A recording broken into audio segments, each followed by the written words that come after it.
इसमें अगर आप देखोगे तो अगर हम बॉटम से टॉप को अगेन फिप को टच करते हैं तो जैसे कि लास्ट टाइम पे 0.5 के सपोर्ट एरिया पे एक रेड कैंडल बना, ग्रीन कैंडल ने अच्छी क्लोजिंग करी पर मोमेंटम नहीं आ पाया। ठीक है, कैंडल अच्छी सी ऊपर की तरफ क्लोज करके ऊपर भाग नहीं रहा है, प्रॉब्लम ये है। ठीक है, फेल हुआ 0.5 का सपोर्ट, प्राइस नीचे आया, स्टॉप लॉस हंट कर दिया।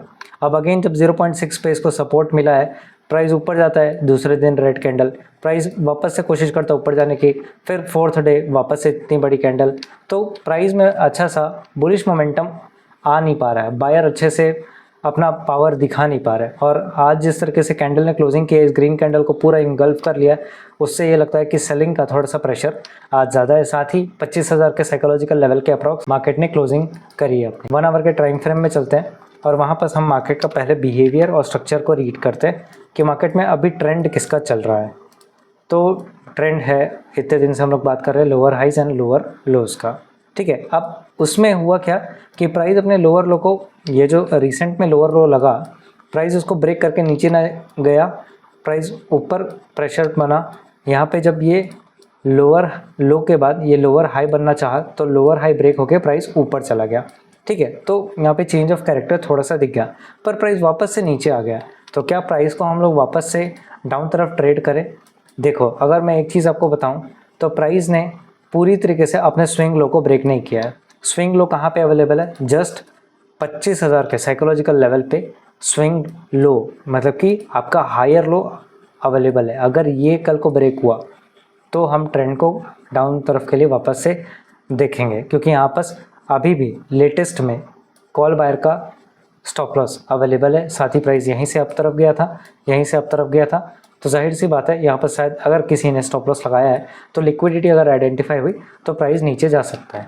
पर जब तक के प्राइस इस 25,000 के नीचे नहीं जाता हम ट्रेड नहीं मारेंगे डाउन तरफ के लिए, क्योंकि आप ये मत भूलिए कि लोअर लेवल अपर लेवल से सेलर बार बार सेल कर रहे हैं और पूरे मार्केट में सेलर बहुत ज़्यादा स्ट्रॉन्ग प्ले कर रहे हैं, पर हर लोअर हाई में क्या है, सेलर अवेलेबल है। जैसे कि अगर आप देखोगे यहाँ से सेलिंग आई, यहाँ से सेलिंग आई और आज भी ओपनिंग के साथ यहीं से सेलिंग आई और प्राइस बहुत ज़्यादा डाउन तरफ गया, मतलब कि कहीं ना कहीं ऊपर में स्टॉप लॉस तो लगा होगा। अगर आप देखोगे ये 0.5 का सपोर्ट है। ठीक है, पर अगर हम प्राइस को पूरा ट्रेंड को जज करें यहाँ से लेकर यहाँ तक, ठीक है, तो हमको क्या देखने मिलता है कि प्राइस अभी भी अपने 0.5 को ही क्या कर रहा है, रेस्पेक्ट कर रहा है। ये इसका रीट्रेसमेंट लेवल बन रहा है। 1 टाइम सेलिंग यहीं से, सेकेंड टाइम सेलिंग यहीं से, थर्ड टाइम सेलिंग यहीं से।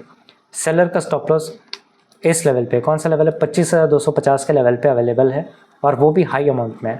जितने भी सेलर ने टॉप से सेलिंग की है उनका स्टॉप लॉस इस रेजिस्टेंट पे आपको देखने मिल जाएगा। 15 मिनट में टाइम फ्रेम चलते हैं और वहाँ पे सपोर्ट रेजिस्टेंस को बना लेते हैं। ठीक है, तो अगर बात करें अभी के सपोर्ट रेजिस्टेंस की तो इसको हम लोग कुछ इस तरीके से मार्क करते हैं और लोअर लेवल पे ये कुछ इस तरीके का मार्क होगा। ठीक है, आपने इसे क्यों मार्क किया है?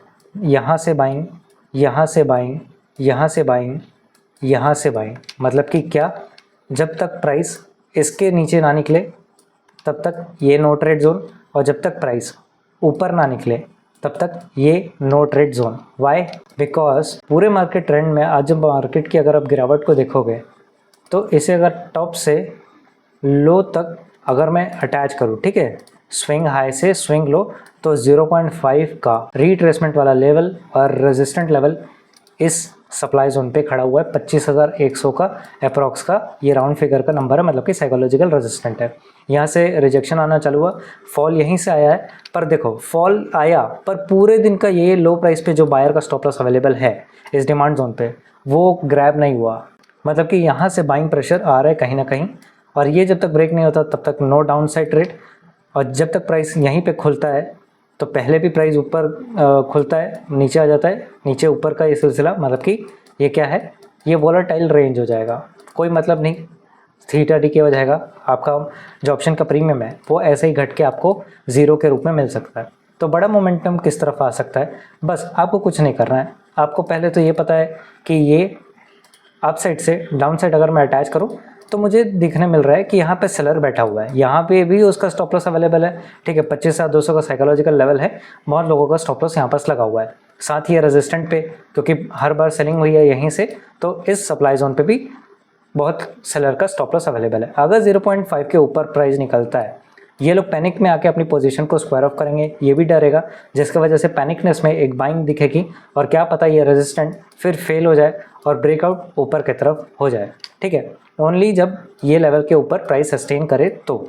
ठीक है, बिकॉज प्राइस का ट्रेंड क्या हो जाएगा, रीटेस्ट प्रूव हो जाएगा। कैसे? क्योंकि ये ट्रेंड का 60% एरिया का यहाँ पास रिट्रेसमेंट वाला लेवल है। ठीक है, हम लोगों ने अभी बिगर टाइम फ्रेम में देखा था। ठीक है, अगर इसे पूरा अटैच यहाँ से करूँ तो देख लो, ये 0.6 का सपोर्ट है जो प्राइस को आज के दिन पे यहीं से उठा के रखा है। इसके नीचे प्राइस को नहीं निकलना है, वरना ट्रेंड क्या होगा, फिर से डाउन तरफ शिफ्ट हो जाएगा। और अगर इस रिट्रेसमेंट को ट्रू कहलाना है तो इसे 0.5 का सपोर्ट लेते हुए अपने ये जो रेजिस्टेंट है, क्योंकि यहाँ पे जो स्टॉप लॉस लगा होगा वो यहाँ से यहाँ ट्रेल होके लग गया होगा। ट्रेलिंग स्टॉप लॉस यहाँ पास लगा है, फ्रेश स्टॉप लॉस ऊपर में है और यहाँ नीचे में भी है। ठीक है, तो लिक्विडिटी अगर आइडेंटिफाई हो गई तो मे भी शायद प्राइस को ऊपर जाता हुआ आप ऐसे देख सकते हैं, और ये आपका रेजिस्टेंट वापस से ब्रोक हो सकता है। क्यों? क्योंकि इस रेजिस्टेंट पे बहुत सारे सेलर का स्टॉप लॉस अवेलेबल है। अगर प्राइस नीचे निकला तो आप ये रीसेंट जो लोअर लो है आप इसे टारगेट बना सकते हो 24,900 के अप्रॉक्स का, क्योंकि ये लेवल निकला था। ठीक है, आप इसे पकड़ सकते हो प्राइस अगर नीचे निकला। और अगर प्राइस ऊपर की तरफ कैंडल की क्लोजिंग कर देता है तो चेंज ऑफ कैरेक्टर हो जाएगा, क्योंकि एक लोअर हाई, एक लोअर लो। ठीक है, पर अभी तक ये लोअर लो ब्रेक नहीं हुआ है। ठीक है, और इसके जगह प्राइस अगर ऊपर निकल गया तो ये क्या स्ट्रक्चर में कन्वर्ट हो जाएगा, ये हायर लो, ये हायर हाई और ये रेजिस्टेंट सपोर्ट बना और प्राइस ऐसे ऊपर निकल सकता है।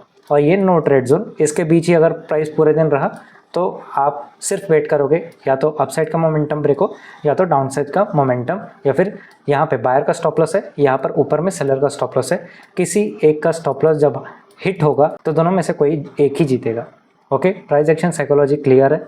अपना दिमाग, अपना स्टॉप लॉस, अपना टारगेट लगाएं और प्राइस एक्शन के साथ ही ट्रेड करें जो करंट मार्केट का कल बोलेगा। मिलते हैं नेक्स्ट वीडियो में, सी यू सून।